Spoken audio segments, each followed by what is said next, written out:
Hey guys, welcome back to my channel. It's your girl T here with another video. If this is your first time here, hello, go ahead and subscribe. Stay a while, let's be besties. So today we are going to be talking about all things BBL. I was going to be doing this as a series. So today we're going to be talking about exactly what was in my BBL bag. So many people have been asking and I'm just here to spill the tea.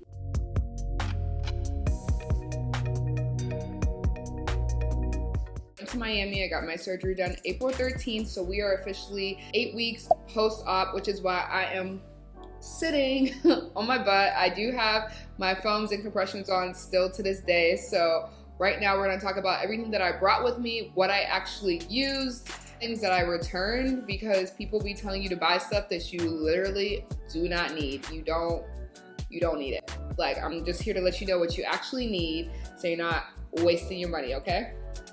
So I have my phone here because I'm using my Amazon list and we're just gonna go right through it. So the first thing I purchased was my Brazilian butt lift pillow. Honestly, truly, I have not used that a super ton because when I've been going out, I've just been standing. One thing that I do not like about the pillow is that because you are putting all of your weight on your thighs, your toes start to lose feeling. You're literally losing your blood circulation down there. It's just cutting the circulation off. I don't know, maybe it's my weight or the way I was doing it because I was really trying not to put anything on my butt. Dow Antibacterial Soap. You need to make sure you get bar soap that you can use. You need to be washing. First of all, you have to wash yourself before you have your surgery, and then after that, you want to continue to use that soap for your body when you're showering, after your massages, and also anytime you use the bathroom, because you're gonna be using the next thing I have on my list, which is the female urinal. And I had no issues using it. Like, I didn't practice beforehand. Some people be practicing beforehand, but in general, the whole thing just makes me wanna, like, so I was like, I'm just gonna do it when I really have to go, we'll figure it out. But you wanna make sure that you're cleaning that afterwards. I was washing it every single time because I could not. And then on top of that, after that, using the antibacterial soap. The one that I have is really nice. I'm gonna make sure that I tag everything down below and I have the list for you guys so that you can purchase the same things that I use if you want to. Next two most important things is going to be a shower liner and some chuck pads, pee pads, doggy pads, whatever you wanna call them, but chuck pads and shower liner. You need that because you wanna make sure that you have the shower liner wherever you're sleeping at, either it's your home, the recovery house, the hotel, the Airbnb, wherever you're going. You might get blood depending on how much lipo you had done. I personally didn't have that much. I really didn't use, I didn't have much, I didn't have really anything on the shower curtain. If you guys wanna see how much blood I had, I can post my vlog where it got nice and gritty, but you wanna make sure you have that underneath there, and then you wanna have the pee pads and the chuck pads on top so that you're really just not ruining any sheets, whether it's yours or someone's that you have to replace, you feel me? Tylenol extra strength. So I got regular Tylenol and then I got Tylenol PM because I'm like, listen. Linda, listen. I was trying to sleep it through. I personally didn't use any of the narcotics that they gave me. I didn't think it was that bad to need them. So I just did Tylenol every 6 hours, 1,000 milligrams, 2 500s, and kept it pushing. My pain tolerance, especially after like day 2, day 3, my pain level was at like a 3. I just felt really sore, to be honest. I know I've talked about it millions of times, but Tylenol and lots of it. Okay, the next two things that I used was Arnica. I got the gel and the tablets. If your skin is sensitive, the Arnica gel is not the move for you. I don't know what I was reacting to from it, but the gel was literally making me itch. Like, I felt like I had ants in my body to the point where I was out the shower, I rubbed it on, and then I had my Faja on and I was literally about to pass out. I'm like, take this off of me, I need a new shower, like, shower me now. It's used for bruising, it's used for muscle soreness, which again, the entire surgery just feels like an entirely too intense workout. So the Arnica definitely helps. I just prefer the tablets better. You put 4 underneath your tongue and it dissolves. That's every 6 hours. A lot of these pills are every 6 hours. So yeah, I just prefer that route. If I do use the Arnica gel, I would mix it in with my lotion that's in oils, and that's only if I am doing my massages at home by myself. But for the most part, I just like the tablets. But really helpful. My bruising was done in like a week and a half, and I had some bad bruising. when I first started. I thought they were gonna be there forever, but they weren't. Compression socks, you need to wear them. Well, my doctor told me for 30 days after surgery, every single day. I personally hate the feeling of socks. It stresses me out. So when I went there, they had the ones that were toeless. I'll try to find them if I can. But the ones I had, I just got a 10-pack and I did 5 regular, and then I just cut the top of the toes out. And I typically only wore those ones because, again, as long as my toes were free, like, I felt better. But in general, the compression socks was 3 out of 10 recommend. I just hated them. I looked like I was going on a pilgrimage at any point because it was like I was wearing shorts and then it was just compression socks. It's like either you are in a cult or you play a sport. That's like what I felt like. Next thing on my list is I got Poised Pads. So these pads I used for all of my incisions to put underneath my fajas after like the first 3 days, because the doctor will tell you if you don't get like a drain put in, which is like very dated, no one does that anymore. I haven't seen anyone have a drain in a while. So most people are, what they're doing now, they leave at least one of the incisions open and you bleed out and you drain out a lot. That usually happens the first like 2 days, but then after that, what I was doing was taking Poised Pads and I was cutting them in like half and I was just putting them on my incisions. So that is something that I would 10 out of 10 recommend, just to keep it clean and not as messy. And then from that point on, I really didn't even need the chuck pads because I was legitimately not bleeding through.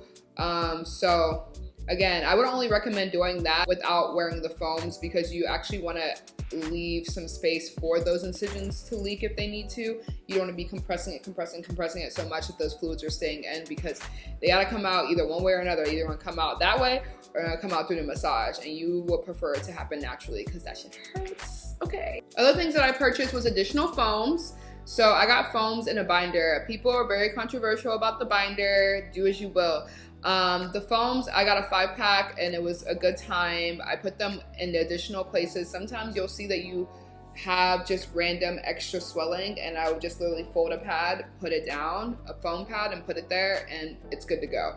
With the binder, I only recommend you wearing it if your faja is not fitting correctly, like it's too loose. You don't want to have a faja that is super tight and then your foams and then you put a binder on the foams and then the faja, like it's just too much, and you'll literally get like, not rug burn, but you'll be burned. You'll have burns. So you don't want that to happen. That also brings me to fajas. So I went to this place, and I'll tag it up here, and they were great. Like, I wanted shorts. They cut it for an additional $20. They cut it and sewn it. By the time that I took the faja and got my other one back on, they had already sewn it. They had a seamstress right there. So good time. My favorite faja, I have it on right now. It's not personally fitted yet. It was super good because it had like extra space on the butt, and it was also very sheer on the side, so it wasn't mess up the hips area. I had no hips to start with, so I'm like, any hips that I do get, we gotta keep, period. You know what I mean? So you wanna make sure that is happening. I actually waited weeks for a faja, a custom made one, and it really compressed on the thighs, so I actually have not used that one. I don't like it. Not a fan, don't recommend. I also think it's important to get a faja that has a zipper from the top all the way to the back and not just the very little opening, because I'm like, I don't know whose coochie was supposed to fit through here, and I have a small one. Like, the fat coochie group is gonna suffer, okay? Because my little one is not making it in. I've never been known to be a part of the fat coochie group. So like, just know that it's not a good time. And also, if your butt, depending on how big it is, you'll literally like, it'll shape your butt very weird. So I don't recommend using the ones that have the opening. That's the one that my doctor gave me, and I swapped it out literally 2 days later, okay? When it comes to groceries, I'll put a list of things that I did for grocery shopping.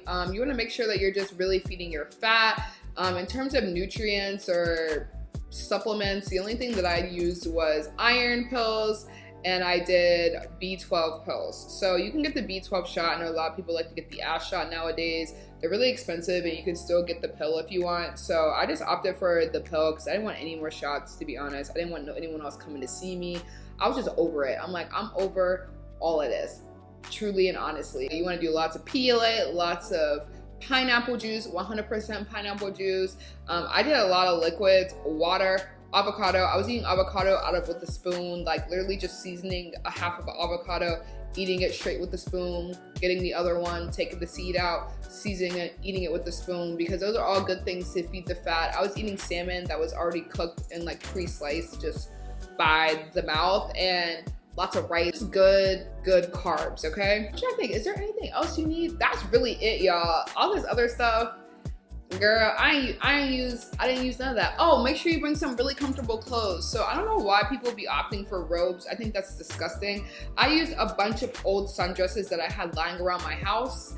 The one that I wore back from surgery got ruined and I just threw it away. It smelled like I washed it, but it still smelled like the fluid that they put inside of you, and I just couldn't bear the smell, so I just threw it away. Sundresses, flip-flops, slides. If you want to wear a robe, cool, but I'm just thinking about something that fluffy getting sticky from blood, and it's gross to me. But do you, boo, do you. Comfortable clothes. Make sure you do your hair in a way that's low maintenance. I have braids in my hair, and thank you, Lord, because I would have been down bad. Down bad. Also, if you're at a place that doesn't have pillows, you want to make sure you have pillows. I was using 2 pillows underneath me and then 2 above me, and it was just making my legs like kind of flat. I don't know, that was like my most comfortable position and made my face the least amount of swollen. My face was always swollen. Yeah, just keep that in mind as well. I really think that that's all, guys. You really don't need much. You also need you need good support. You need a lot of good emotional support. Oh, another thing you need is sports bras. Sports bras, like, because a lot of these Fajas, they like cut underneath your boobs. You just want to wear something comfortable, like a sports bra underneath. Like, I really think that's it though. My boyfriend picked me up some from Walgreens. They've been the most comfortable. So yeah. But that's all that I have for you guys today. If you enjoyed this video, don't forget to like, comment, and subscribe to your girl. I'm going to continue to do whatever I can to help you guys and keep you guys a part of my journey. I've been so appreciative of all the positive comments and love and support. I really appreciate you guys. It is a journey, so it's been a blessing. I've been like, you know, just having a blast. So as always, thank you guys so much for watching. I love you guys so much, and I'll see you all in my next video.